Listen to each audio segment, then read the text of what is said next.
ఓం శుక్లాంబరధరం విష్ణుం శశివర్ణం చతుర్భుజం ప్రసన్నవదనం ధ్యాయేత్ సర్వవిఘ్నోపశాంతయే అని స్వామివారికి నమస్కారం చేసుకుని మనము మన వ్యాస భాగవతంలో 3వ స్కందంలో చివరి అధ్యాయంలో ఉన్నాము. పోయిన వారము మన దేవహూతి భగవంతుడి నుంచి గురువు గారి నుంచి బ్రహ్మజ్ఞానాన్ని పొందింది. ఆ తర్వాత తను తెలుసుకున్నది ఆయనకు తిరిగి చెప్పింది. ఆయన సంతోషించి అవును నిజమే, ఇదే మార్గంలో నువ్వు ప్రయాణం చేయవలసి ఉంటుంది అని చెప్తూ ఉన్నారు. అక్కడ ఆపాము. ఆయన ఏం చెప్పారంటే, నా చేత చెప్పబడ్డ చాలా సులువుగా గ్రహించగలిగిన ఆచరించగలిగిన ఈ మార్గాన్ని పట్టుకుని పరాం కాష్టాం అవరోత్స్యసి అన్నారు. అచిరకాలంలోనే తొందరలోనే పరమ జ్ఞానాన్ని అవరోత్స్యసి అన్నారు. అవరోత్స్యసి అన్నదాన్ని మనం మళ్ళీ ఒకసారి చూసుకుందాము జ్ఞాపకం చేసుకోవడం కోసము. అవరోధనం అంటే కప్పి ఉంచడం అని అర్థము. నిరోధించడం అంటే అడ్డుగా ఉంచడం, కప్పడం అని అర్థం. నువ్వేం చేస్తావంటే, నేనిప్పుడు చెప్పిన దాన్ని చెప్పినట్టే నువ్వు ఆచరిస్తూ వెళ్ళావంటే, అదే మార్గంలో నువ్వు ఉన్నావంటే, తొందరలోనే పరమజ్ఞానము, బ్రహ్మజ్ఞానము, ఆత్మజ్ఞానంతో నిన్ను నువ్వు కప్పుకుంటావు అని చెప్పారు. నిన్ను నువ్వు జ్ఞానంతో కప్పుకుంటావని చెప్పారు. అది ఎటువంటి ఆశీర్వచనము, ఎటువంటి ఆశీర్వచనము! జ్ఞానంతో నన్ను నేను కప్పుకోవడం అంటే నేను జ్ఞానంగా మారిపోవడం. అటువంటి స్థితి, ప్రపంచం నుంచి నేను వేరైపోవడము. ప్రపంచాన్ని కప్పుకుని ఉన్నాను ఇప్పుడు. నేను ఆత్మగా ఉండవలసింది పోయి అనాత్మను, ప్రపంచాన్ని మొత్తాన్ని నా పైన కప్పుకున్నాను. ఇప్పుడు ఆ పైకప్పంతా తొలగిపోయి నా స్వరూప జ్ఞానంతో నన్ను నేను కప్పుకుంటాను, నేనైపోతాను.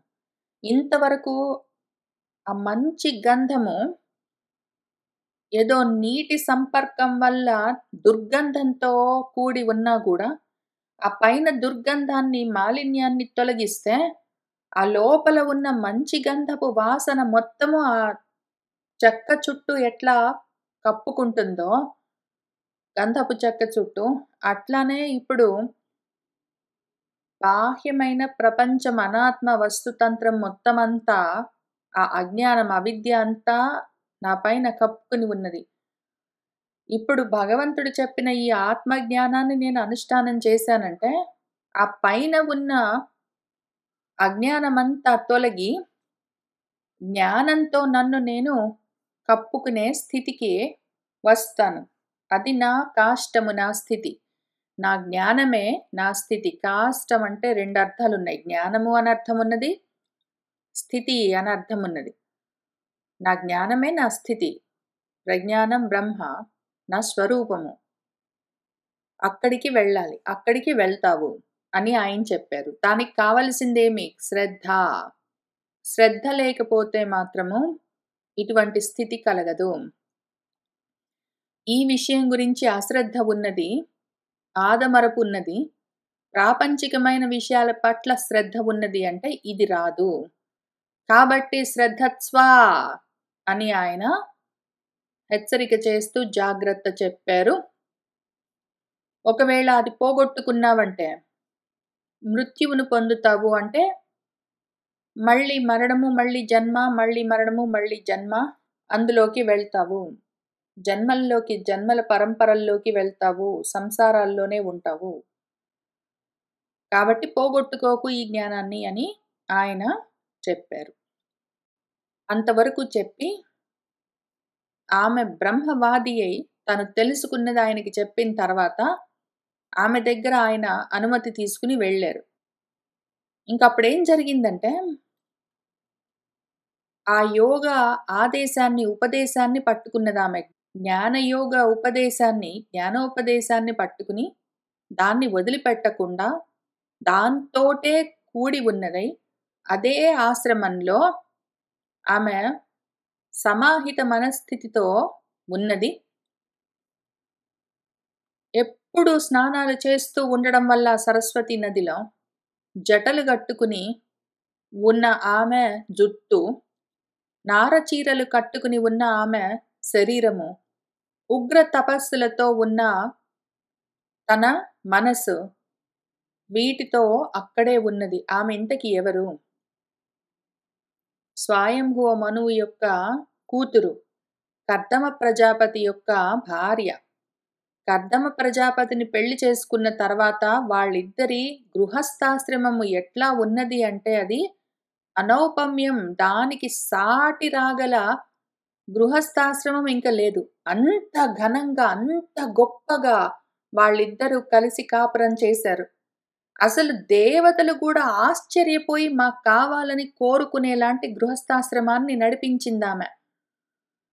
ఎంత గొప్పగా ఉండేది ఆమె జీవితం. ఇప్పుడు కూడా ఎంత గొప్పగా ఉన్నది. ఆమె ఉన్న ఆశ్రమం అని చెప్పుకుంటున్నాం. ఆమె ఉన్నది ఆశ్రమం గాదు. అక్కడ సరస్వతి నదీ తీరంలో ఉన్న ఆమె ఆశ్రమం అంటే ఏదో చిన్న కుటీరం గాదు ఆమెకున్నది.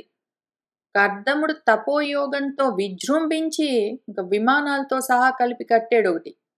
అదెట్లా ఉన్నది ఇప్పుడు ఆమె ఉన్న ప్రదేశము? పయఃఫేన నిభాః శయ్యాః దాంతాః రుక్మపరిచ్ఛదాః ఆసనాని చ హైమాని సుస్పర్శ ఆస్తరణాని చ.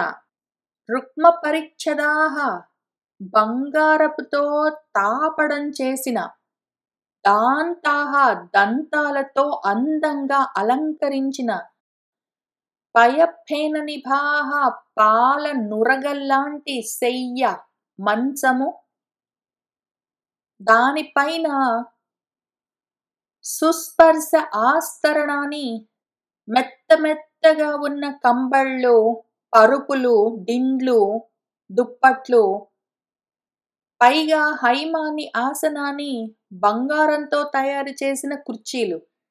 ఆమె పడుకునే మంచాలు బంగారంతో తయారు చేసి దంతాలతో అలంకరించబడి ఉన్నాయి. ఆమె పడుకునే మంచాల పైన మెత్తటి పాల నురగల్లాంటి పరుపులున్నాయి. చక్కటి అందమైన దుప్పట్లు పరిచి ఉన్నాయి. ఆమె కూర్చునే కుర్చీలు బంగారపు ఆసనాలు, మెత్తటి దిళ్లతో కూడి ఉన్న ఆసనాలు. ఆ రకంగా ఉన్నాయి ఆమెకు. ఆమె అనుభవించని సౌఖ్యం లేదు. ఆమెకు లేని సుఖము లేదు.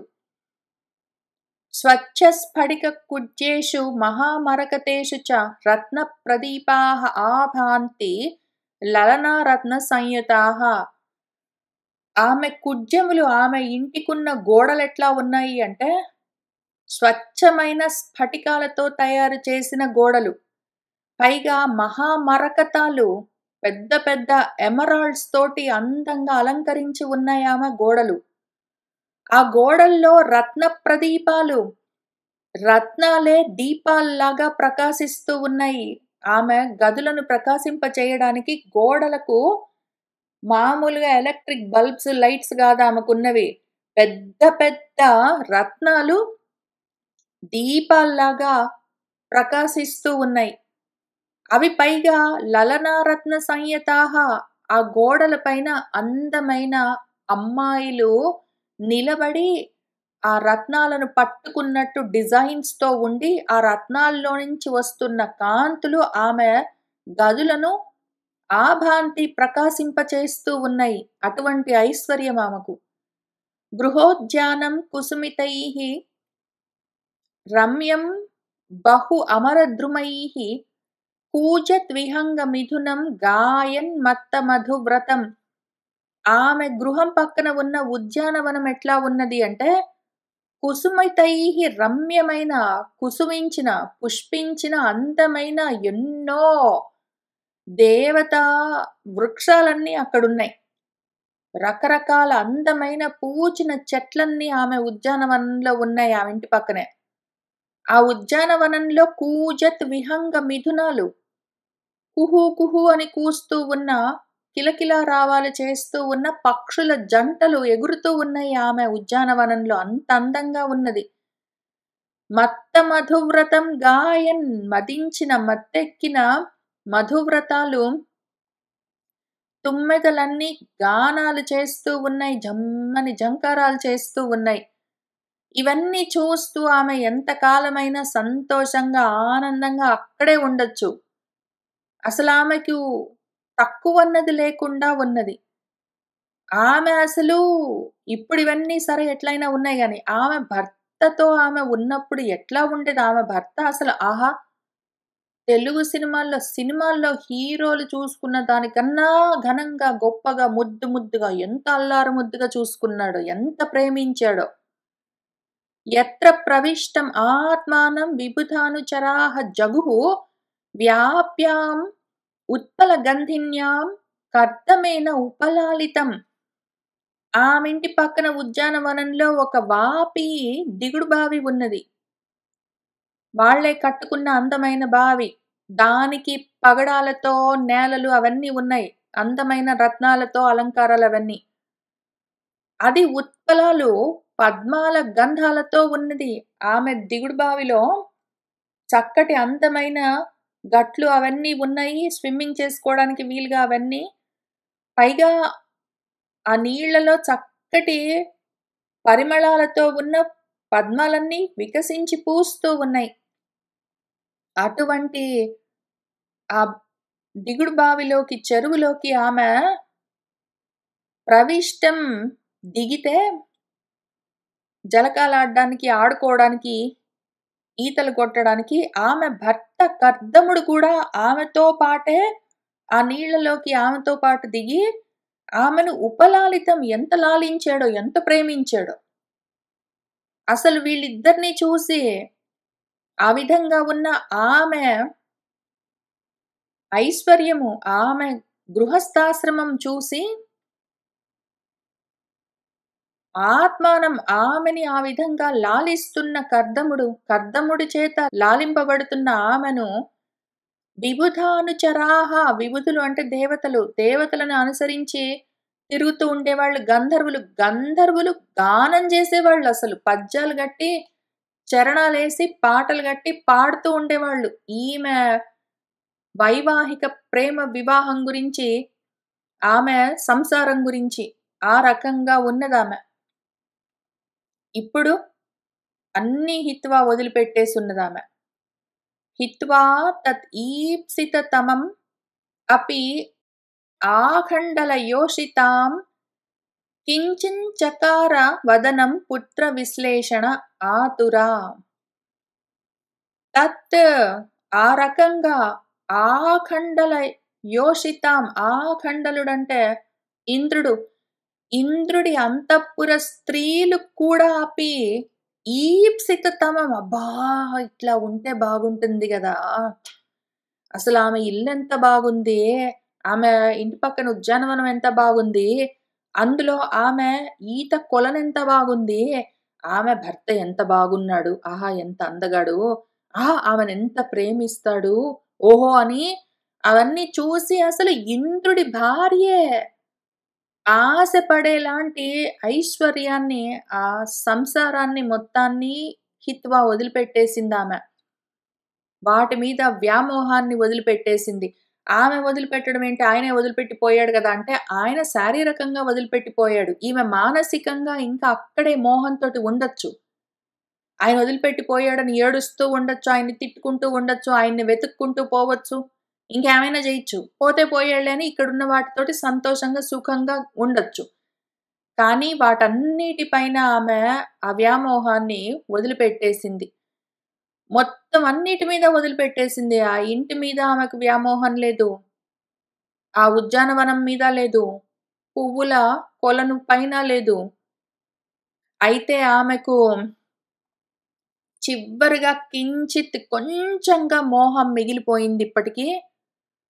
ఇప్పటికా మిగిలిన మోహమేమి అంటే పుత్ర విశ్లేషణ ఆతుర. కొడుకును కూడా వదిలిపెట్టాలి కదా అన్న ఆర్తి కలిగిందామెకు. ఇంక ఇది చివరగా ఆమెకున్న అడ్డంకి. ప్రతి వాళ్లకు ఈ మోక్ష సాధన మార్గంలో ఏవేవో మోహాలు అడ్డం పడుతూనే ఉంటాయి. ఈ స్థితికొచ్చేసరికి కొంతమందికి, ఎంతో కొంతమందికి. చాలా మందికి భర్త పైన, భార్య పైన మోహాలు ఇంకా ఉంటాయి. ఇల్లు పైన, వాళ్ళకున్న వస్తువుల పైన మోహాలుంటాయి. ఏవో కావాలన్న ఆశలుంటాయి. ఉద్యోగాల మీద మోహాలుంటాయి. ధనం పైన మోహాలుంటాయి. అయితే వీటినన్నిటిని దాటుకుంటూ రావచ్చు. సొంత దేహం పైన వ్యామోహాన్ని వదిలిపెట్టొచ్చు. భర్త మీదో, భార్య పైన ఉన్న మోహం గూడా కొంచెం తొందరగానే సడలిపోవచ్చు. అయితే పిల్లల మీద ఉన్న వ్యామోహం మాత్రము చివరగా చాలా బలంగా పట్టుకొనుంటుంది. ఎంతటి వాళ్ళకైనా సరే ఇదొక్కటి మాత్రం చాలా బలంగా ఉంటుంది. ఆ పుత్ర ప్రేమ ఏదుంటుందో వాళ్ళనెప్పుడు ఆలింగనం చేసుకుంటూ వాళ్ళ దగ్గరే ఉండాలి, వాళ్ళని చూస్తూ ఉండాలి, వాళ్ళకేమైనా సేవ చేయాలి, వాళ్ళు మాట్లాడుతూ ఉంటే వినాలి అని ఇట్లాంటి కోరికలేవుంటాయో, ఈ పుత్రవాత్సల్యం అన్న మోహం ఒక్కటి మాత్రము కొంచెం గట్టిగానే, బలంగానే ఉంటుంది. ఇంకది కానీ చివ్వరి మోహము. ఇదొక్కటి దాటగలిగితే మాత్రము ఇంక మిగిలిన వ్యామోహాలన్నీ ఈజీగా పోతాయి. ఒకవేళ అంతంత మాత్రంగా ఉంటే గూడా మిగిలినవేవున్నా సడలిపోతాయి గానీ, ఇక్కడికొచ్చి మాత్రం ఈమె ఆగింది. అక్కడొక్కటి మాత్రం ఆగిపోయింది. పుత్రుడికి దూరం ఫిజికల్‌గా దూరమైనా లేకపోయినా, పుత్రుడన్న వ్యామోహాన్ని కూడా వదిలిపెట్టాలి అని కొంచెం కించిత్ ఆమెకి దుఃఖమనిపించింది, ఆర్తి కలిగింది. ముఖము చిన్నబుచ్చుకున్నది. ఇప్పుడు ఆమె చేసే సాధనంతా మిగిలినవన్నీ ఆమె తొలగించుకుంది గాబట్టి, ఈ ఒక్క మోహాన్ని ఆమె దాటవలసి ఉంది. ఏ మోహము మనలో మిగిలినా సరే, అది మోక్షానికి అడ్డమే అవుతుంది. ఏమాత్రం మనకు ఏ రకమైన మోహాలుండడానికి కుదరదు. ఈ మోహాన్ని గూడా దాటవలసే ఉంటుంది. కాబట్టి ఆమె సాధన ఇంక ఇక్కడి నుంచి మొత్తము అపుత్ర వ్యామోహాన్ని ఎట్లా దాటాలి? పిల్లల మీద మోహాన్ని ఎట్లా దాటాలి అనే ఆమె ఆ ఒక్క అడ్డంకిని దూరం చేసుకోవడానికి చేసుకునే సాధనని చూపిస్తున్నారు. పయఃఫేన నిభాః శయ్యాః దాంతాః రుక్మపరిచ్ఛదాః ఆసనాని చ హైమాని సుస్పర్శ ఆస్తరణాని చ స్వచ్ఛస్ఫటికకుడ్యేషు మహామరకతేషు చ రక్తప్రదీపాః ఆభాంతి లలనా రత్నసంయుతాః గృహోద్యానం కుసుమితైః రమ్యం బహు అమరద్రుమైః కూజత్ విహంగ మిథునం గాయన్ మత్త మధువ్రతం యత్ర ప్రవిష్టం ఆత్మానం విబుధానుచరాః జగుః వాపీం ఉత్పలగంధిన్యాం కర్దమేన ఉపలాళితం హిత్వా తద్ ఈప్సితతమం అపి ఆఖండలయోషితాం కించిత్ చకార వదనం పుత్ర విశ్లేషణ ఆతురా. ఆమె దాన్ని ఏమి చేసింది చూద్దాము. ఇది మనందరికీ కావలసిన విషయము. మనకందరికీ కనీసం ఇక్కడ నాతో పాటు ఇవాళ కూర్చున్న వాళ్ళలో ఇద్దరికి ఉన్న ప్రశ్న. నిన్న మీ ఇద్దరితో నేను ఈ విషయం గురించి చాలా దీర్ఘంగా డిస్కస్ చేశాను. కొన్ని అవకాశాలు చూపించాను. ఏ విధంగా ఆ మోహంలో నుంచి దాటొచ్చు ఏమి అని. వాటిని ఇక్కడ కూడా మళ్ళీ చూసుకుంటూ వెళ్దాము. అది దాటడం అవసరం, మరి ఆ మోహంలో నుంచి దాటడం అవసరం. అందుకనే నిన్న కూర్చొని అంత సమయమంతా దానికోసం ఫోకస్ చేసి నేను డిస్కస్ చేసింది. ఎందుకంటే ఇవాళ ఇది చదువుకుంటామని నాకు తెలుసు గాబట్టే. వనం ప్రవ్రజితే పత్యౌ అపత్య విరహాతురా జ్ఞాతతత్వాపి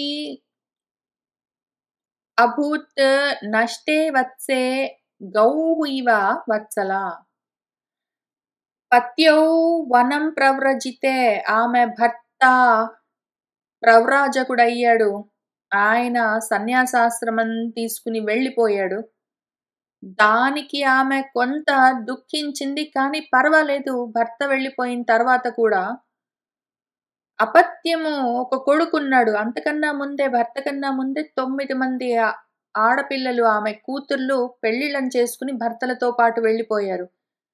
కూతుర్లు పెళ్ళిళ్ళు చేసుకుని వెళ్ళిపోతే చూస్తూ ఉన్నదామె. భర్త వెళ్ళిపోతూ ఉంటే చూస్తూ ఉన్నది. ఇప్పుడు కొడుకు పైన కూడా వ్యామోహాన్ని వదలాలంటే ఆ విరహంతో, ఆతురతతో ఉన్నది.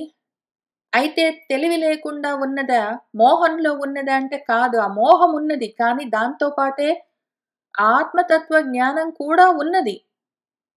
ఆ తత్వజ్ఞానము తెలిసినది అయి ఉన్నా కూడా, జ్ఞాతతత్వమపి అయినా కూడా, ఆ జ్ఞానం ఉన్నా గూడా ఈ మోహం ఇంకా కొంతగా ఆమెలో మిగిలి ఉన్నది.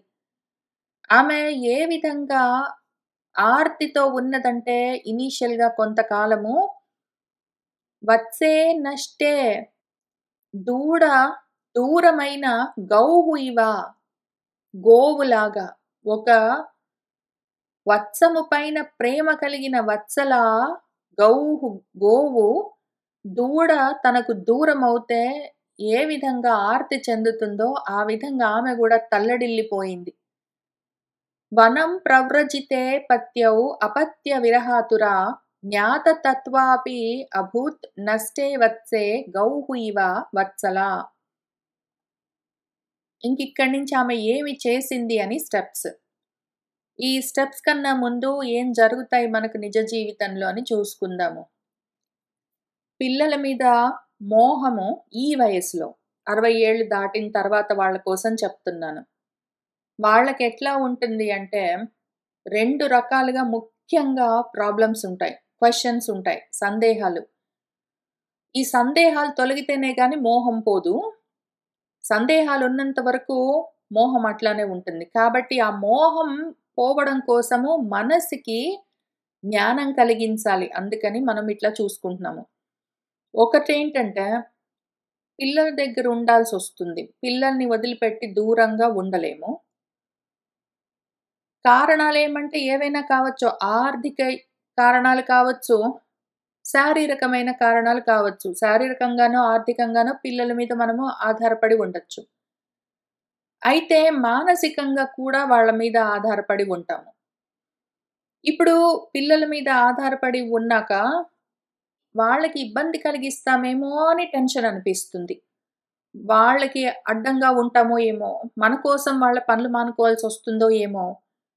వాళ్ళని బాధ పెడుతున్నామో ఏమో! భారమవుతున్నామో ఏమో అని అనిపిస్తుంటుంది.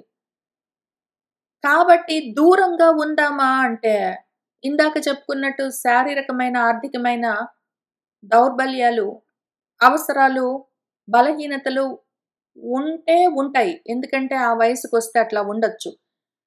పోనీ అవి ఉన్నా లేకపోయినా ఇంకొక ప్రాబ్లమ్ ఏంటంటే, వాళ్ళ దగ్గరుంటే వాళ్ళని విసిగిస్తాము. ఎందుకు మనం దూరంగా ఉంటే, వాళ్ళ పనులు వాళ్ళు చూసుకుంటారు. నా పని నేను చూసుకున్నానంటే వాళ్ళకి గూడా భారం ఉండదు గదా!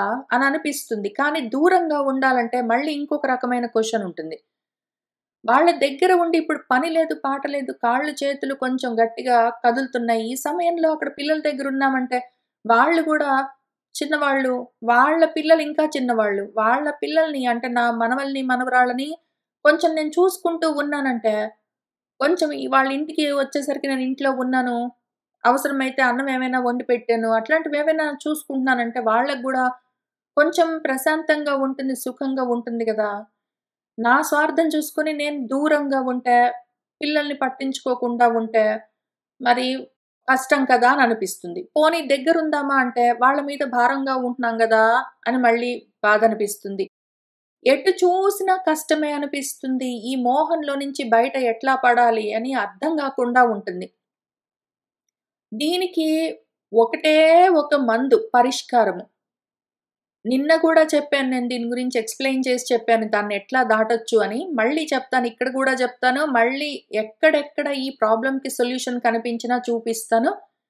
ఇప్పుడు నేను చెప్పబోతున్న సొల్యూషన్ నిన్ననే మీకు ఇద్దరికో, ముగ్గురికో చెప్పినట్టున్నాను. స్పెసిఫిక్‌గా ఎవరికి ఈ ప్రాబ్లమ్ ఉందో వాళ్ళకి ఎక్స్‌ప్లెయిన్ జేసి. ఇదొక్కటే తప్ప వేరే సొల్యూషన్ నాకింతవరకు కనపడలేదు. ఒక్కటే ఉన్నది దానికి. దానికి ఒకటే ఉపాయం. ఈ మోహంలో నుంచి, ఈ భయంలో నుంచి వాళ్ళను బాధ పెడతానేమోనన్న ఆ తాపంలో నుంచి బయటపడ్డానికి ఒకటే ఒక సొల్యూషన్ ఉన్నది. ఒకటే ఒక మార్గం, ఉపాయం, యుక్తి. అదేమి అంటే పిల్లల్ని పిల్లల్లాగా కాకుండా భగవత్ స్వరూపంగా చూడ్డం అలవాటు చేసుకోవాలి. ఒకవేళ ఆర్థికంగా వాళ్ళ పైన నేను ఆధారపడి ఉండవలసి వస్తే, అయ్యో! వాళ్ళకెంత బరువుగా ఉన్నాను, ఎంత భారం అయ్యాను, అయ్యయ్యో! అని అనుకోకుండా భగవంతుడి దగ్గర ఉన్నాను, నా భారం ఆయిందే. నా పిల్లలు భగవత్ స్వరూపము అని మనసుకి చెప్పవలసి ఉంటుంది. ఒకవేళ శారీరకంగా వాళ్ళ మీద ఆధారపడి ఉంటే, భగవంతుడి దగ్గర ఉన్నాను, ఆయన నీడలో ఉన్నాను. ఈ శరీరాన్ని చూసుకోవలసిన బాధ్యత ఆయనదే. ఆయనే చూసుకుంటున్నాడు. నా పిల్లల రూపంలో భగవంతుడే నన్ను చూసుకుంటున్నాడు అని మనసుకి పదే పదే చెప్పవలసి ఉంటుంది. మానసికంగా వాళ్ళ మీద ఆధారపడి ఉంటే, వీళ్ళు నా పిల్లలు అన్న ఉద్దేశంతో మాత్రము వాళ్ళని చూడ్డానికి వీల్లేదు. వాళ్ళతో ఏ విధంగా మనం మాట్లాడుతూ ఉన్నా సరే, మనసులో మాత్రం భగవత్ స్వరూపంగా మాత్రమే చూడ్డం అలవాటు చేసుకుంటేనే, పిల్లలు అని వేరుగా చూసి, నా పిల్లలు అని మమకారంతో ఉన్నంత వరకు మోహం తొలగదు. మిగిలినవన్నీ చాలా సులువు. కానీ పిల్లలు నా పిల్లలు అని చూసామంటే మాత్రం ఆ మమత్వం ఉంటుంది. మా మమకారమే మహామోహము. అది మహామోహనము ఇంకా మోహాన్ని కలిగిస్తూనే ఉంటుంది. వాళ్ళని పిల్లలుగా కాకుండా భగవత్ స్వరూపంగా చూసి తీరవలసిందే. ఆ విధంగా చూడగలిగితే వాళ్ళకి దూరంగా ఉన్నానా? దగ్గరగా ఉన్నానా? వాళ్లకు భారంగా ఉన్నానా? లేనా? అని ఇన్ని ప్రశ్నలుండవు. భగవంతుడి దగ్గరగా ఉన్నాను అన్న ఉద్దేశంతో ఉన్నామంటే, ఆ విధంగా మనసుని నిలబెట్టామంటే, మోహంలో నుంచి బయటపడతాము. అది ముక్తి మార్గము, మోక్ష మార్గము. నాకు ఇన్ని పుస్తకాలు, ఇన్ని పురాణాలు, ఇన్ని గ్రంథాలు తిరిగేస్తే కనిపించిన ఒకే ఒక మార్గమిది. ఇంకెక్కడైనా ఏమైనా కనిపిస్తే మళ్ళీ చెప్తాను. కానీ నాకు కనిపించింది ఇదొక్కటే. భగవత్ స్వరూపంగా చూడాలి. ఒకవేళ పిల్లలు మంచివాళ్ళు, చూసుకుంటారు, విసుక్కోరు అనుకున్నప్పుడు వాళ్ళ దగ్గర ఉండి వాళ్ళకెందుకు భారం గావాలి అవన్నీ అనుకోవద్దు. వాళ్ళు భగవత్ స్వరూపం అనుకోవాలి. అయితే ఒక్కొక్కసారి పిల్లలు చూసుకునేవాళ్ళు కారనుకోండి. వాళ్ళు మా దగ్గర ఉండొద్దు అని చెప్తున్నారనుకోండి. అప్పుడేం చేస్తాము? అప్పుడు కూడా నేను చేయగలిగింది ఇంతే. ఇంతకన్నా ఎక్కువ నేను చేయలేను అని మనసుకి మీరే నచ్చచెప్పుకోవాలి. పిల్లలు మా దగ్గర ఉండొద్దు అని చెప్పినా కూడా వాళ్ళ దగ్గరే ఉంటాను అని పట్టుదలలకు పోరాదు. వాళ్ళు విసుక్కుంటున్నా సరే, వాళ్ళు నన్ను చూసి తీరాలి, వాళ్ళు నాతో మాట్లాడవలసిందే అని అంత పట్టుదలలు ఉండరాదు. వాళ్ళు దూరంగా ఉండమంటే మనం దూరంగా ఉండడానికి మనస్సుని సిద్ధం చేసుకొని ఉండాలి. వాళ్ళు వాళ్ళ దగ్గర ఉంచుకుంటే భగవత్ స్వరూపంగా చూస్తూ అక్కడికి ఆ విషయాన్ని ముగించాలి. ఎంతకాలం బ్రతికుంటామని ఆలోచించుకోవాలి. 60 ఏళ్ళు దాటిన తర్వాత ఇంకెంత కాలం బతికుంటాము? బతికినంత కాలం పిల్లల్ని చూస్తూ భయపడుతూ, వాళ్ళు విసుక్కుంటారేమో అని బాధపడుతూ, వాళ్లకు కష్టమవుతుంది అని రకరకాల అనుమానాలతో ఎంతకాలం ఉంటామో, ఆ రకంగా ఉన్నవన్నీ ఆ మోహాలు, ఆ తాపాలు, ఆ భయాలన్నీ మృత్యువులు. ఆ రకంగా ఉండరాదు. ఇక్కడ మన దేవహూతి అన్న నెపంతో మన గురువుగారు మనకదే చూపిస్తున్నారు. ఆ దేవహూతి ఆ సాధకుడు అన్నీ దాటుతూ వచ్చి కూడా ఇక్కడ ఆగిపోయింది. బిడ్డ మీద వ్యామోహము ఉన్నది. పుత్ర వాత్సల్యం ఉన్నది. కాబట్టి ఆమె ఏం చేసిందంటే, ఆమెకు ఆ మనసు చిన్నబుచ్చుకోవడం అన్నది ఒకటున్నది. కొంచెము ఆతురత ఉన్నది. పుత్ర విశ్లేషణ ఆతురయై ఉన్నది. అపత్య విరహాతురయై ఉన్నది. కొంచెము మనసు చిన్నబుచ్చుకుంటున్నది. కొంచెము ఏదో పుత్రుడు నష్టమైతే కలిగినంత బాధ కలుగుతూ ఉన్నది. అప్పుడు ఆమె ఏం చేసిందంటే, ఆలోచించుకున్నది. ఆమె తెలివిలేనిది గాదు. తత్వజ్ఞానం ఉన్నది. మనకు లేదని గాదు. మనం గూడా ఇవన్నీ చదువుతున్నాము. దేవహూతికి ఎటువంటి ప్రవచనం చేశారో గురువుగారు, మనకు కూడా అటువంటి ప్రవచనమే చేశారు. ఆమెకు రహస్యంగా వేరేదేమి చెప్పలేదు. ఆమెకేం చెప్పారో మనం వింటూనే ఉన్నాము. మనకు కూడా అదే తత్వజ్ఞానం ఉన్నది. మనకు గూడా అంతే జ్ఞానం ఉన్నది. మనకు గూడా అదే ఆత్మజ్ఞానం ఉన్నది. దాన్ని వదిలిపెట్టకుండా ఇప్పుడు ఈ మోహంలో నుంచి ఎట్లా బయటపడాలి అంటే, తం ఏవ ధ్యాయతి దేవం అపత్యం కపిలం హరిం బభూవ అచిరతః వత్స నిస్పృహ తాదృశే గృహే. ఓ వత్స అని మన మైత్రేయ మహర్షి విదురుణ్ణి పిలిచి ఏం చెప్తున్నారంటే, ఆమె మన దేవహూతి అపత్యాన్ని చూసుకున్నది. అపత్యం మీద గదా మోహం ఇది. అదొక్కటే ఉన్నదింకా లాస్ట్ హర్డల్. చివరి అడ్డంకి, చివరి అడ్డు ఆమెకు ఆవరణ. ఇప్పుడు ఆమె ఏం చేసిందంటే, ఆ అపత్యాన్ని ఎట్లా చూడ్డం మొదలుపెట్టిందంటే, ఆ కపిలుణ్ణి హరిగా చూడ్డం మొదలుపెట్టింది. దేవుడిగా, భగవంతుడిగా చూడ్డం మొదలుపెట్టింది. ఆయన అక్కడక్కడే ఉన్నాడు. అక్కడే అన్నం తింటున్నాడు. అక్కడే తిరుగుతున్నాడు, ఆడుకుంటున్నాడు. ఆయన ఏంటి చేస్తున్నాడో చిన్న పిల్లవాడు 9, 10 ఏళ్ల పసివాడు. ఆ విధంగా చూస్తే నా కొడుకు గదా! వంట చేయాలి గదా! అన్నం పెట్టాలి గదా! తిన్నాడో లేదో, పడుకున్నాడో లేదో అన్న ఆలోచనలే ఉంటాయి. అయితే ఆ పిల్లవాడిని నా కొడుకు అన్న ఉద్దేశంతో కాకుండా, కనిపిస్తున్న వాడిని భగవంతుడన్న ఉద్దేశంతోటే అదే విధంగా ధ్యాయతి ఇది. నిరంతరము అదే అనుకున్నది. ధ్యానం అంటే నిరంతరంగా సాగుతూ ఉన్న ఆలోచన. ఎప్పుడూ వాడిని చూస్తూ, ఆ కళ్ళ ముందు తిరుగుతున్న వాడిని చూస్తూ భగవంతుడు గదా అన్న ఆలోచనతోటే ఉన్నది. అంటే కపిలుడు నిజంగా భగవంతుడు గాబట్టి ఆమె అట్లా అనుకుంటుంది. నా పిల్లలు మరి భగవంతుడు, దేవుడు గాదు గదా అంటే అనుకోండి. ప్రతి వాళ్ళు భగవత్ స్వరూపమే. ప్రతి వాళ్ళు భగవత్ స్వరూపం. ఏం చదువుకుంటున్నాం మనం? ఆత్మతత్వ జ్ఞానం ఏమి మరి అదే. ప్రతి రూపము భగవత్ స్వరూపమే. కపిలుడంటే దేవుడనుకో, కాబట్టి దేవహూతి కొడుకుని భగవంతుడిగా చూసింది. అంటే కృష్ణుడంటే దేవుడు గాబట్టి దేవకి ఆయన్ని భగవంతుడిలాగా చూసింది. నాకేమున్నది అంటే నీకు ఉన్నది గూడా అదే. ప్రతి వాళ్ళకు ఉన్నదదే. ప్రతి రూపము భగవత్ స్వరూపము. కాబట్టి ఆ అపత్యాన్ని దేవుడిగా ధ్యానం చేయడం, భగవంతుడిగా చూడ్డము, అదే విధంగా దర్శించడము అలవాటుగా చేసుకోవాలి. ఇనీషియలీ ప్రయత్నం మీద అభ్యాసంలాగా చెయ్యాలి. అది చివరికి న్యాచురల్‌గా ఊపిరి పీల్చినంత అప్రయత్నంగా జరగాలి. అదే విధంగా చూడాలి. వేరే రకంగా వేరుగా చూసామంటే మాత్రం, భేదం జూసామంటే మాత్రం ప్రపంచమంతా ఉంటుంది. ప్రపంచం మోహాలతో కూడి ఉంటుంది. సంసారాలొస్తాయి జన్మలు. భేదంగా చూడరాదు. బిడ్డల్ని భగవత్ స్వరూపంగా చూడ్డం అలవాటు చేసుకొని తీరవలసిందే. నాకు కనిపించిన ఒకే ఒక మార్గం ఇది. ఇంకెక్కడైనా ఇంకేమైనా కనిపిస్తే మళ్ళీ చెప్తాను. కానీ ఇంతవరకు నేను చూసిన దాంట్లో ఇదొకటే కనిపించింది.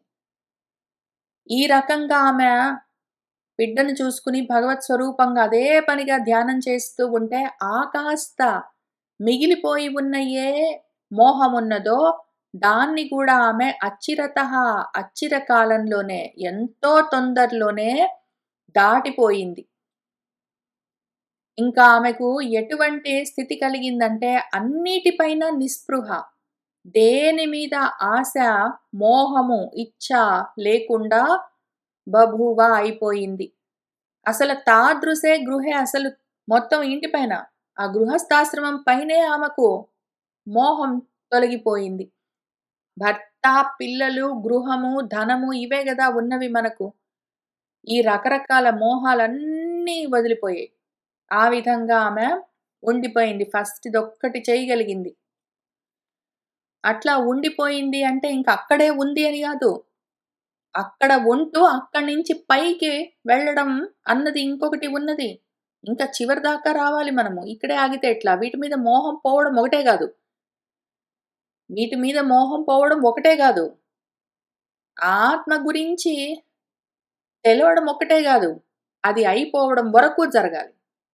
కాబట్టి ముందు ధ్యానమేమి? ఆ కనిపిస్తున్నవన్నీ భగవత్ స్వరూపంగా చూడ్డం మొదలుపెట్టింది ఫస్ట్. దాంతో ఈ బయట ఉన్న గృహాదులన్నిటి పట్ల మోహం పోయింది. తర్వాత ధ్యానం దేని గురించి చేసింది నెక్స్ట్ స్టెప్ ధ్యానం ఆమె? ధ్యాయతి భగవత్ రూపం యత్ ఆహ ధ్యాన గోచరం సుతః ప్రసన్నవదనం సమస్త వ్యస్త చింతయ. ముందు బయట విషయాల మీద ధ్యానాన్ని పోగొట్టుకోవడం ఎట్లా అంటే వాటన్నిటిని భగవత్ స్వరూపంగా చూడటం.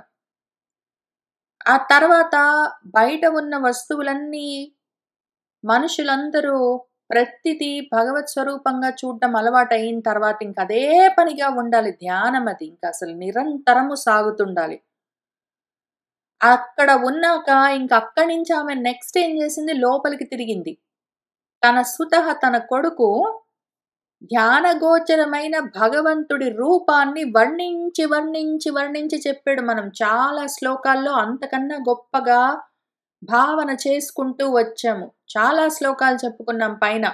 ఆయన కళ్ళెట్లా ఉన్నాయి, ఆయన చేతులెట్లా ఉన్నాయి, ఆయన కాళ్ళెట్లా ఉన్నాయి, ఆయన జుత్తెట్లా ఉన్నది, ఆయన చూపులెట్లా ఉన్నాయి, ఆయన నవ్వులెట్లా ఉన్నాయని ధ్యానగోచరమైన భగవత్ రూపాన్ని ఆయన మన కపిలుల వారు గురువుగారు భగవంతుడు ఎంత వర్ణించి చెప్పారో మనమంతా వర్ణించుకుంటూ భావన చేసుకుంటూ వచ్చాము. ఆ తల్లి ఆ రూపాన్ని ఆయన ఆయన ఎట్లా చెప్పారో అట్లానే యాజ్ ఇట్ ఈస్ అదే ప్రసన్న వదనాన్ని మనసులో అదే పనిగా ధ్యానిస్తూ ఉన్నది. బయట ఉన్నవన్నీ భగవత్ స్వరూపంగా చూడడం మొదలుపెట్టి లోపల భగవత్ స్వరూపాన్ని తదేకంగా ధ్యానించడం మొదలుపెట్టింది. దీంతో ఏమైంది, ముందు బయటవన్నీ భగవత్ స్వరూపంగా చూస్తే వాటిపైన నిస్పృహ కలిగింది, వైరాగ్యం కలిగింది.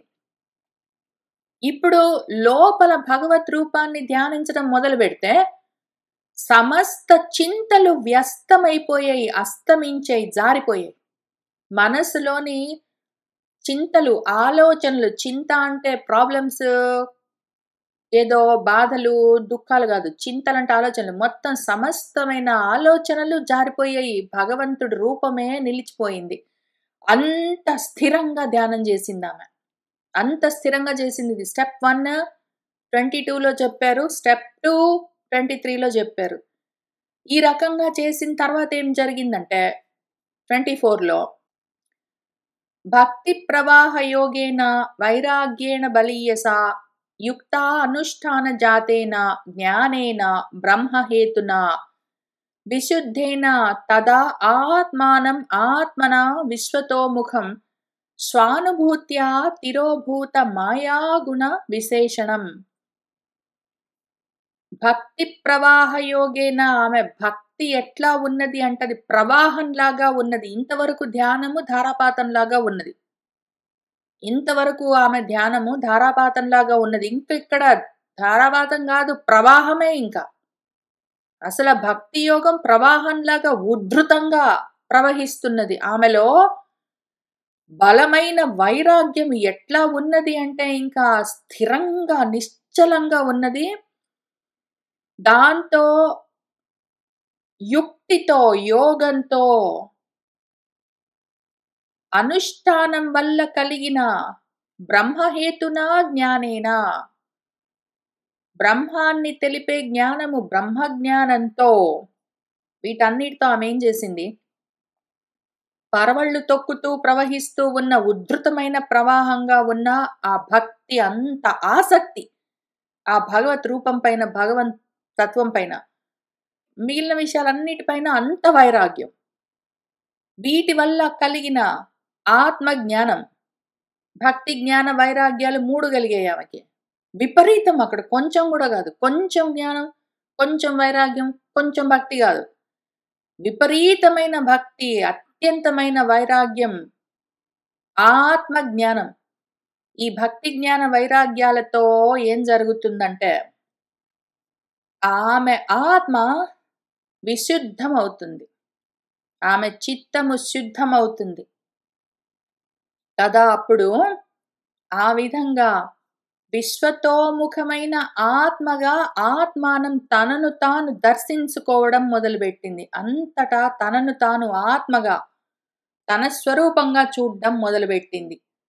ఆ రకంగా చేయడం మొదలుపెట్టేసరికి ఆ స్వానుభూతితో, స్వస్వరూప జ్ఞానంతో మాయాగుణ విశేషణమైన ఈ బ్రహ్మాండం, జగత్తంతా తిరోభూతమైపోయింది, వెనక్కి తిరిగిపోయింది. ఇంకా లేదు, అదంతా లయమైపోయింది. మొత్తం అంతా ముందు ఆమె ఏం చేసింది, బయటంతా భగవత్ స్వరూపం అన్నది. తర్వాత లోపల భగవత్ స్వరూపాన్ని ధ్యానించింది. తర్వాత దానివల్ల కలిగిన భక్తి జ్ఞాన వైరాగ్యాలు ఎంత ఘనమంటే వాటితో అంతటా ఉన్నది తనుగానే చూసుకోవడం మొదలుపెట్టింది. ఇంకా వేరేది మాయా గుణలక్షణాలతో ఉన్న ద్వితీయమంతా ఇందులోకే వచ్చి లయమైపోయింది. ఇవి 3 స్టెప్స్. ఈ ప్రాసెస్ అంతా సాధించాలి. ఎప్పుడు సాధించాలంటే ఇప్పుడే. ఎంతలోగా అంటే చచ్చేలోగా. ఒకవేళ చేయగలిగామంటే. శరీరం పడిపోతే గూడా మనం మాత్రం ఉండిపోతాం. మనం ఎప్పుడూ ఉంటాము. కానీ ఆ విషయం తెలియట్లేదు. అప్పుడు తెలుస్తుంది. ఇక్కడే ఆగిపోయామంటే పిల్లల మీద మోహం దగ్గరే ఆగిపోయామంటే మనము, ఇంక అక్కడి నుంచి ఎక్కడికి వెళ్తాం? ఎక్కడికి వెళ్ళలేము. భర్త మీద మోహమున్నది. భార్య మీద మోహమున్నది. మిత్తము.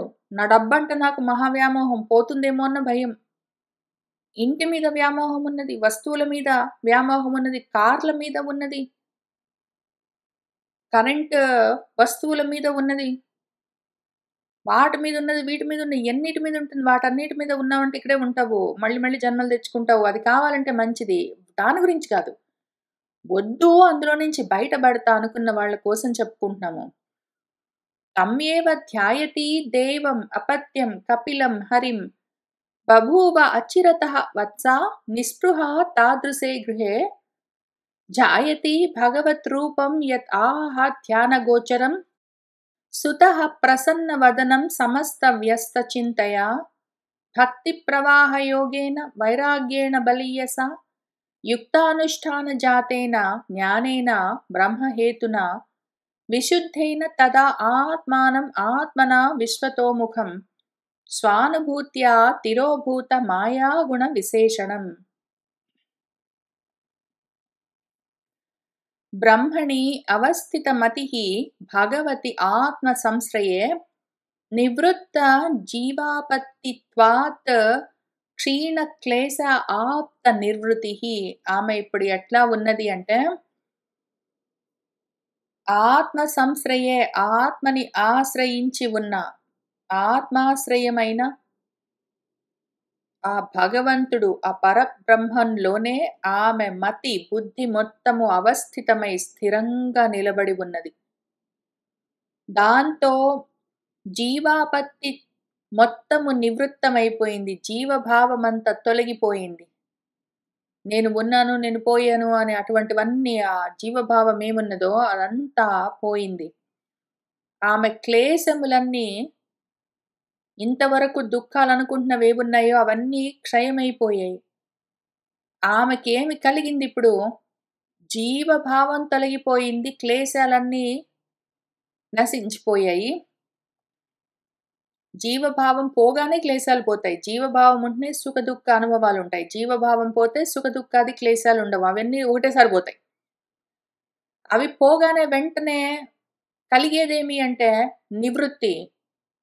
ఆత్మానందము. నివృత్తి అంటే ఆనందమని అర్థం. నివృత్తి ఆప్తము ప్రాప్తం ఆమెకు కలిగింది. ఇవన్నీ వేరు వేరు విషయాలు కాదు. నివృత్త జీవాపత్తిత్వాత్ క్షీణ క్లేశ ఆప్త నిర్వృతిః అని చెప్తే 3 విషయాలు అనుకుంటాం కాదు. నిలబడి చేతితో పాలు తాగుతూ ఉన్నట్టే. నిలబడ్డం, చేయెత్తడం, పాలు తాగడం అని 3 వేరు పనులుగా కనిపిస్తున్నా గూడా వాడక్కడ పాలు తాగుతున్నాడు అని అర్థం. ఆ రకంగా జీవభావం తొలగడం, దాంతో ఆ భావంతో కలిగే రకరకాల క్లేశాలు అనుకున్నవన్నీ తొలగిపోవడం ఒకటేసారి జరుగుతుంది. దాంతో ఆత్మానందం తెలుస్తుంది. ఆత్మానందం కలిగితే ఇవన్నీ తొలగుతాయి. ఇప్పుడు లైట్ వేసాము అంటే చీకటి తొలగిపోయినట్టు, సూర్యుడు రాగానే చీకటంతా పోయినట్టు, మనకు ఆత్మజ్ఞానం కలగగానే అంతా పరబ్రహ్మంగా చూడ్డం అన్న ప్రకాశం ఉదయించగానే ఈ చీకట్లు జీవభావమన్న చీకటి, క్లేశాలన్న చీకటి ఇట్లాంటివి ఏవున్నా అన్నీ పోతాయి. ఉండవు. ఒకటేసారి జరుగుతాయి. లైట్ ఆన్ అవ్వగానే చీకటెట్లా మాయమవుతుందో అట్లానే. బ్రహ్మణి అవస్థితమతిః భగవతి ఆత్మ సంశ్రయే నివృత్త జీవాపత్తిత్వాత్ క్షీణ క్లేశ ఆప్త నిర్వృతిః నిత్యారూఢ సమాధిత్వాత్ పరావృత్త గుణభ్రమ న సస్మార తదా ఆత్మానం స్వప్నే దృష్టం ఇవ ఉద్ధితః. నిరూఢంగా ఉన్నది ఆమె. నిత్యము ఆరూఢమై ఉన్నది ఆ సమాధి స్థితిలో, స్థితదీహి స్థితిలో. అక్కడి నుంచి ఆమె తమకట్లేదు, కిందికి జారట్లేదు.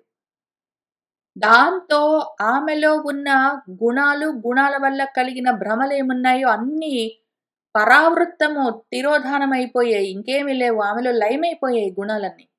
ఆ భ్రమలన్నీ.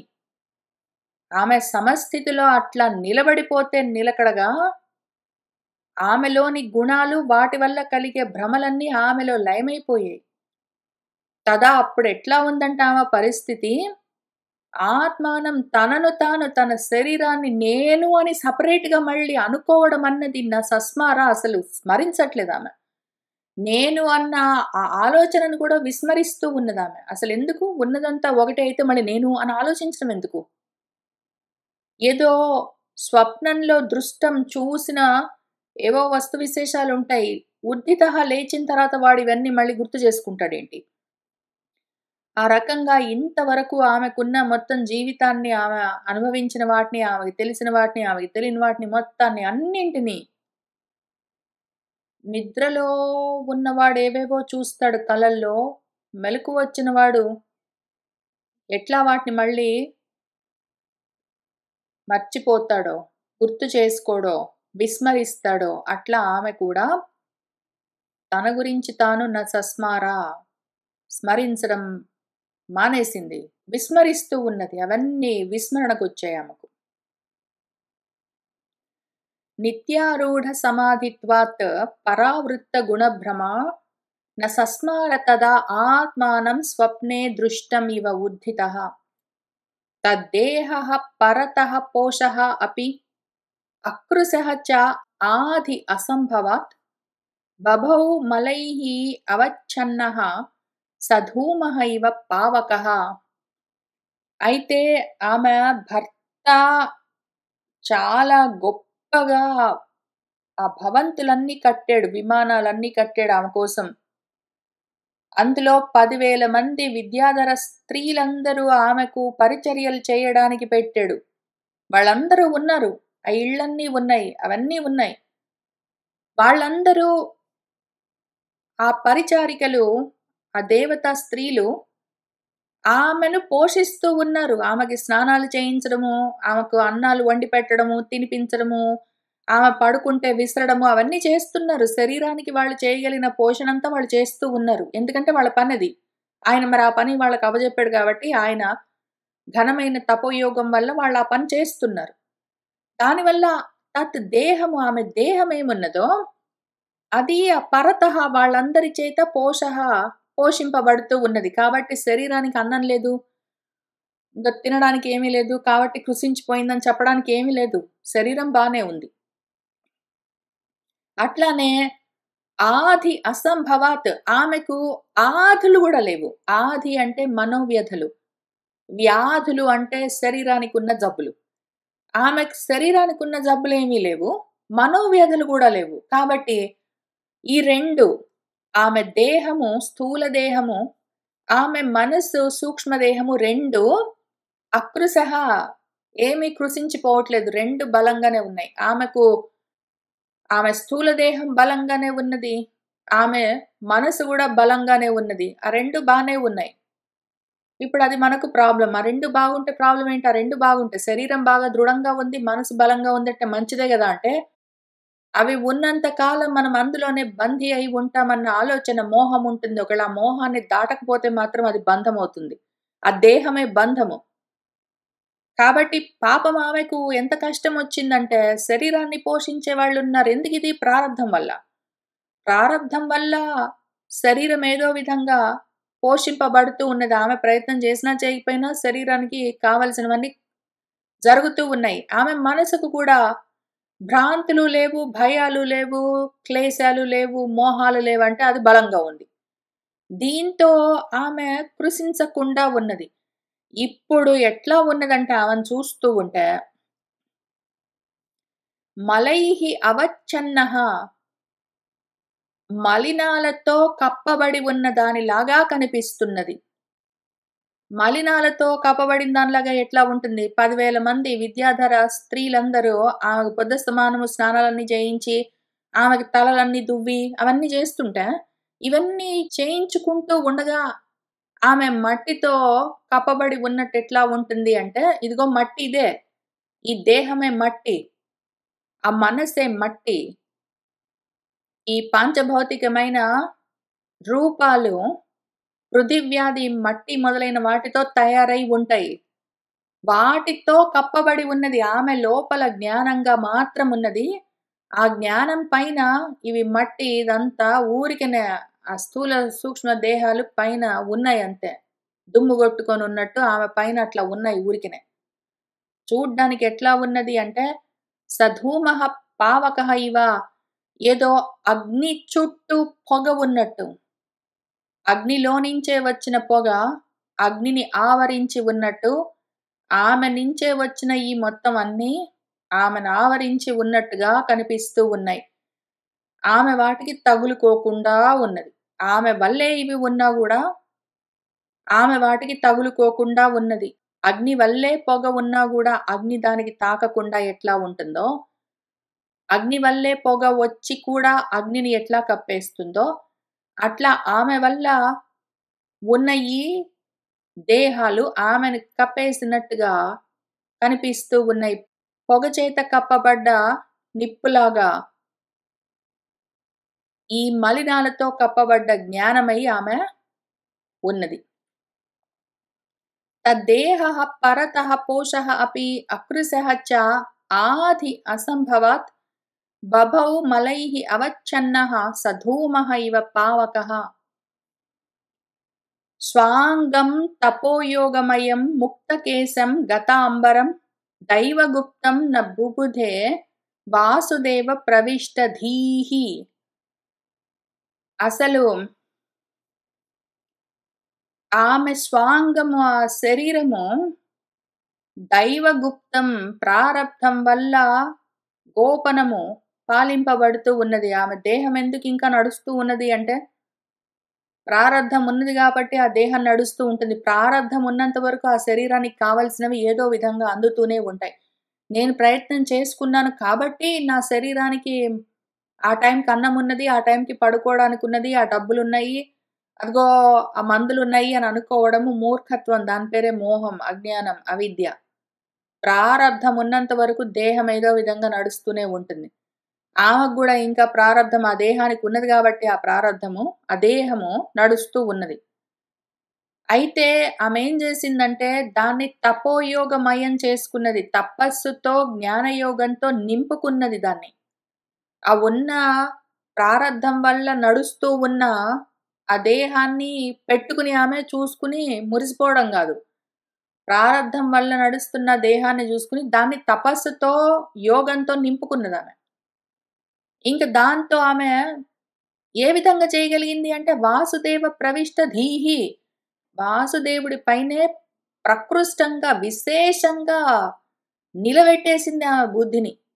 వాసుదేవుడి పైన నిలబెట్టేసింది మొత్తం బుద్ధిని. వాసుదేవమయంగా చూస్తున్నది. యత్కించ జగత్యాన్ జగత్ మొత్తం వాసుదేవమయమని చూస్తూ ఉన్నది. ఆ రకంగా నిలబడిపోయేసరికి ఆమె బుద్ధి, ఆమె ప్రారబ్ధవశాత్తు నడుస్తూ ఉన్న దేహము తపస్సుతో నిండిపోయింది. ముక్త కేశం, ఆమె కేశాలన్నీ ముక్తము, జుట్టు విరబోసుకుందని కాదు అర్థము. కేశము అంటే కేశైతే ఇతి అని బుద్ధిలో ఉండేది అని అర్థము. అంటే జ్ఞానము. ఆ జ్ఞానం మొత్తం ముక్తము.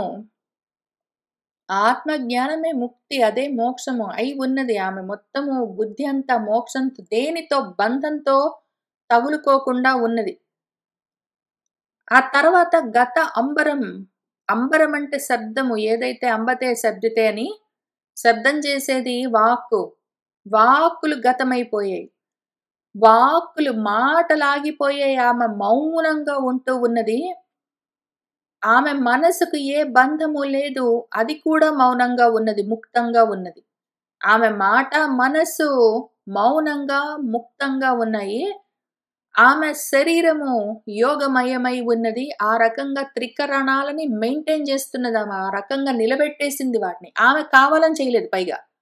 ఏదో నిలబడి పాలు తాగినట్టు. ఆమె కష్టపడి ఆమె దేహాన్ని తపస్సుతో, యోగంతో నింపడం, ఆమె బుద్ధిని జ్ఞానంతో నింపడం, ఆమె వాక్కుని బలవంతంగా ఆపేసి మౌనంగా ఉండడం, అవన్నీ ఆమె ప్రయత్నంతో చేయట్లేదు. ఆమె వాసుదేవుడి పైన దృష్టి పెట్టేసరికి ఇవన్నీ ఆటోమేటిక్‌గా జరుగుతూ ఉన్నాయి. ఆ రకంగా త్రికరణాలు ఆమె స్వాంగం, దేహము, ఆమె బుద్ధి, మనస్సు, చిత్తము, ఆమె వాక్కు. వాక్, మనోకాయాలు 3 ఆ విధంగా నిలబడిపోయాయి. ఆమె వాసుదేవమయమైపోయేసరికి, బుద్ధి అక్కడ నిలబడేసరికి మిగిలినవన్నీ ఆగిపోయాయి.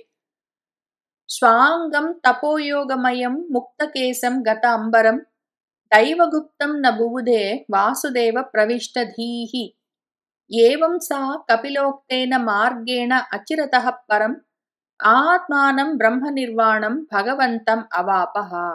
ఏవం, ఈ విధంగా, సా, ఆ తల్లి, ఆ సాధకుడు, ఆ మాత, కపిలోక్తేన మార్గేణ, కపిలుల వారు గురువు గారు చెప్పిన ఈ మార్గంలో, జ్ఞాన మార్గంలోనే ప్రయాణం చేస్తూ, అదే మార్గాన్ని ఆచరిస్తూ, అచిరతః, అచిరకాలంలోనే పరాన్ని అవాప, పొందింది. ఆ పరాన్నే భగవంతుడని పిలుస్తారు. దాన్నే నిర్వాణం అంటారు. నిర్వాణం అంటే నిహివానం, మళ్ళీ ఇంకా శరీరాలు లేకుండా పోవడం. పైగా దాన్నే బ్రహ్మ నిర్వాణం అని పిలుస్తారు. మోక్షం అంటారు. దాన్నే ఆత్మ అంటారు. ఆ ఆత్మను, బ్రహ్మ నిర్వాణాన్ని, నిర్వాణాన్ని, మోక్షాన్ని, శరీరాలు లేకుండా పోవడాన్ని, ఆ భగవత్ తత్వాన్ని, ఆ పరాన్ని అవాప, పొందింది. ఎన్ని పేర్లు పెట్టి పిలిచినా ఉన్నది అదొక్కటే, అదామ అయ్యింది. ఏవం సా కపిలోక్తేన మార్గేణ అచిరతః పరం ఆత్మానం బ్రహ్మ నిర్వాణం భగవంతం అవాపః. తత్ వీరా ఆసీత్ పుణ్యతమం క్షేత్రం త్రైలోక్య విస్తృతం నామ్నా సిద్ధపదం యత్ర సా సంసిద్ధిం ఉపేయుషి. ఓ వీరా, ఓ విదురా అని మన మైత్రేయ మహర్షి విదురుడికి ఏం చెప్తున్నారంటే, తత్, అది, యత్ర, ఎక్కడైతే, సా, ఆ తల్లి, ఆమె మన దేవహూతి, సంసిద్ధిని ఉపేయుషి, పొందిందో, ఆ సిద్ధిని సాధించిందో ఆమె, ఆ పదము, ఆ ప్రదేశము, ఆ క్షేత్రము పుణ్యతమం క్షేత్రమైంది. పుణ్యాల్లోనే అతి పుణ్యమైన క్షేత్రమైంది. ముల్లోకాల్లో విస్తృతము, ఎంతో గొప్పగా చెప్పుకోబడే క్షేత్రమయ్యింది. అది సిద్ధపదం నామ్నా, సిద్ధపదం అన్న పేరుతో ముల్లోకాల్లో విస్తృతమైన కీర్తి గడించింది. అది పుణ్యతమమైన క్షేత్రమయ్యింది. తత్ వీరా ఆసీత్ పుణ్యతమం క్షేత్రం త్రైలోక్య విస్తృతం నామ్నా సిద్ధపదం యత్ర సా సంసిద్ధిం ఉపేయుషి. తస్యాః తత్ యోగ విధూత మర్త్యం అభూత్ సరిత్ శ్రోతసాం ప్రవరా సౌమ్య సిద్ధితా సిద్ధసేవిత. ఓ సౌమ్య, ఓ విదురా,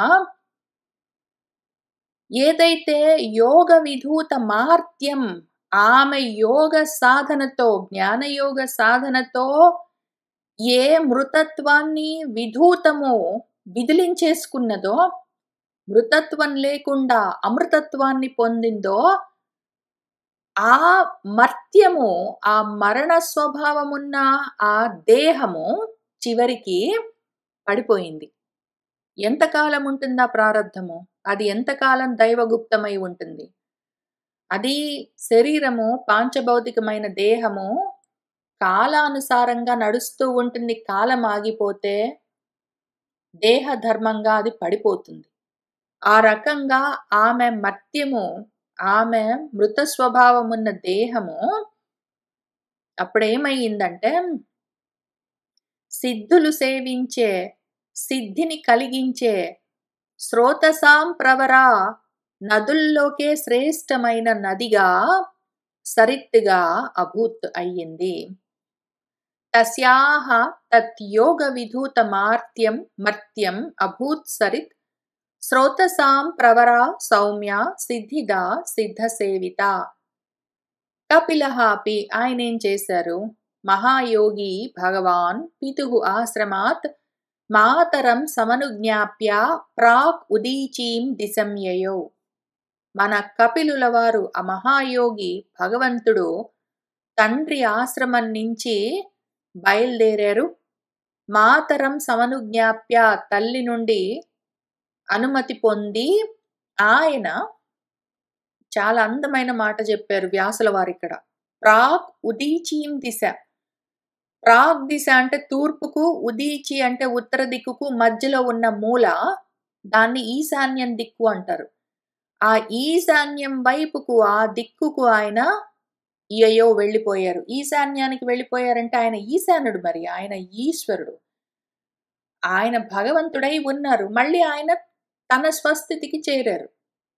ఆయన ఈ ప్రవచనం చేయడం కోసము, ఈ మార్గాన్ని ఉపదేశం చేయడం కోసమే వచ్చారు.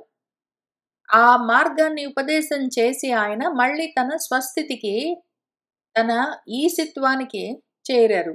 ఈశాన్యం మూలకి వెళ్ళిపోయారు అంటే అక్కడికి తన స్థితికి, తన స్వస్థానానికి వెళ్ళిపోయారు అని చెప్తూ ఉన్నారు. కపిలః అపి మహాయోగి భగవాన్ పితురాశ్రమాత్ మాతరం సమనుజ్ఞాప్య ప్రాక్ ఉదీచీం దిశం యయౌ. సిద్ధచారణ గంధర్వైః మునిభిః చ అప్సరోగణైః స్తూయమానః సముద్రేణ దత్తార్హణ నికేతనః. ఆయన ఎక్కడికి వెళ్ళారు? తన స్వస్థానం ఎక్కడుంది? ఆయన ఈశాన్యానికి వెళ్ళారు గదా! ఆ ఈశాన్యమైన స్థితి ఏమి? సముద్రము, నారాయణము. అక్కడ ఆ సముద్రం చేత దత్త అర్హణ నికేతనః, తనకు తగిన నివాస స్థానం అది. అక్కడుంటారు ఆయన. అక్కడ ఉంటూ సిద్ధులు, చారణులు, ఈ ఆచారము బ్రహ్మచర్యాన్ని పాటిస్తూ ఉన్నవాళ్ళు, ఈ మార్గంలో చరిస్తూ ఉన్నవాళ్ళు, ఆ మార్గంలో చరిస్తూ సిద్ధి సాధించిన వాళ్ళు, ఆ బ్రహ్మవాసనతో, ఆ బ్రహ్మ గంధంతో ఉన్నవాళ్ళు, మునులు మననం చేసుకుంటూ ఈ ఆత్మజ్ఞానాన్ని ఉన్నవాళ్ళు, అప్సరలు ఎవరైతే స్రవిస్తూ ఉన్న జ్ఞానమై ఉన్నారో వాళ్ళు, జ్ఞానసారమై ఉన్నవాళ్ళు, జ్ఞానాన్ని మౌనంగా మననం చేసుకుంటూ ఉన్నవాళ్ళు, బ్రహ్మ గంధంతో కూడి ఉన్నవాళ్ళు, ఆత్మగంధంతో, బ్రహ్మవాసనతో ఉన్నవాళ్ళు, బ్రహ్మచర్యాన్ని, బ్రహ్మ మార్గంలో చరిస్తూ ఉన్నవాళ్ళు, సిద్ధి సాధిస్తూ ఉన్నవాళ్ళు, వీళ్ళందరూ వాళ్ళ హృదయాల్లో స్తుతిస్తూ ఉండగా ఆయన తన స్వస్థితిలో ఉన్నారు. సిద్ధచారణ గంధర్వైః మునిభిః చ అప్సరోగణైః స్తూయమానః సముద్రేణ దత్తార్హణ నికేతనః. స్తుతి అంటే పైగా ప్రశంస. చెప్తూ ఉండడం. ప్రశంస అంటే పొగడ్డం కాదు. చెప్తూ ఉండడం అంటే దాని గురించి మాట్లాడుతూ ఉండడము. సిద్ధులు, తెలిసిన వాళ్ళు, ఆ మార్గాన్ని ఆచరిస్తున్న వాళ్ళు, ఆ బ్రహ్మవాసన పట్టిన వాళ్ళు, మౌనంగా ఉండి, మనసు కదలకుండా నిశ్చలంగా ఉండి తెలుసుకున్న విషయాన్ని చెప్తూ ఉన్నవాళ్ళు, ఆ జ్ఞానాన్ని చదువుకుంటూ దాన్ని నేర్పిస్తూ ఉన్నవాళ్ళు, వీళ్ళందరూ చెప్పకుండా ఉండరు. ఈ తత్వం గురించి స్థూయమానం వాళ్ళు, పొద్దస్తమానం వాళ్ళకి తెలిసింది వాళ్ళు చెప్తూనే ఉంటారు. అది ఆ లక్షణము. జ్ఞానుల లక్షణం ఏంటంటే వాళ్ళకి తెలిసింది వాళ్ళు చెప్తూనే ఉంటారు, చెప్పకుండా ఉండరు. వాళ్ళ చేత చెప్పబడుతూ ఉన్నవాడై తన స్వస్థితిలో తానున్నాడు. ఆస్తే యోగం సమాస్థాయ సాంఖ్యాచార్యైః అభిష్టుతః త్రయాణామపి లోకానాం ఉపశాంత్యై సమాహితః.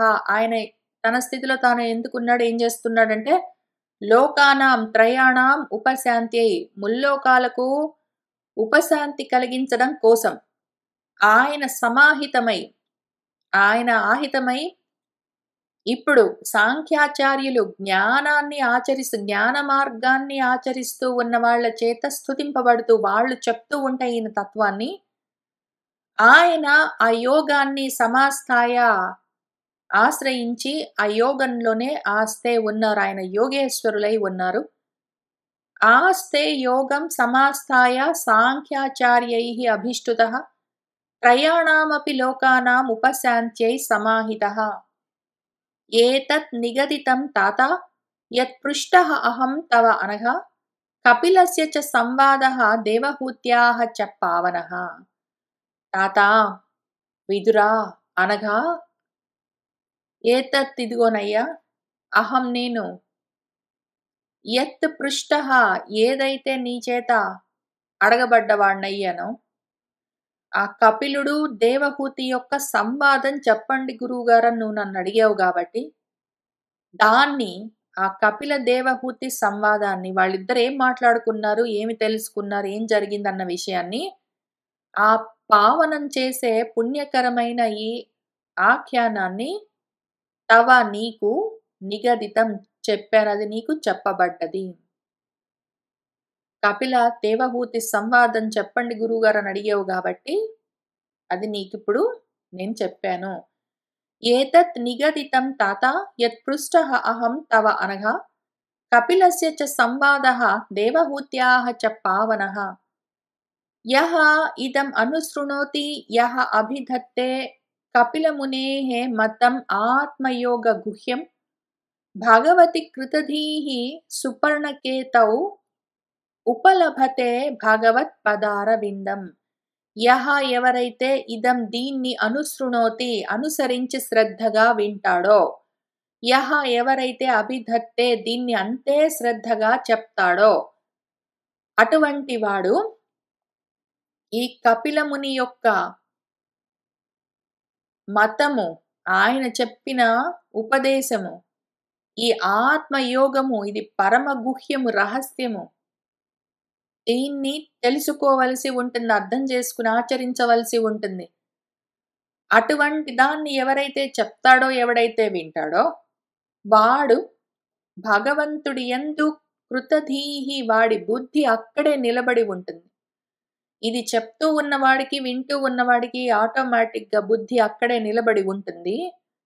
ఇంక వాడు సుపర్ణకేతవు, ఆ సుపర్ణకేతువు గరుత్మంతుణ్ణి ధ్వజంగా కలిగిన వాడు, గరుడధ్వజుడైన వాడి యందు బుద్ధి నిలబడి, వాడు చివరికి భగవత్ పదారవిందం, భగవత్ పదాన్ని ఉపలభతే పొందుతాడు. యః ఇదం అనుశృణోతి యః అభిధత్తే కపిలమునేః మతం ఆత్మయోగ గుహ్యం భగవతి కృతధీః సుపర్ణకేతౌ ఉపలభతే భగవత్ పదారవిందం. इति श्रीमद्भागवते महापुराणे वैयासिक्याम् अष्टादशसाहस्र्यां पारमहंस्यां संहितायां तृतीयस्कन्धे कापिलेय उपाख्याने त्रयस्त्रिंशत्तमोऽध्यायः सम्पूर्णम्. इति तृतीयस्कन्धः समाप्तः. सर्वं श्रीकृष्णपरब्रह्म पादारविन्दार्पणमस्तु.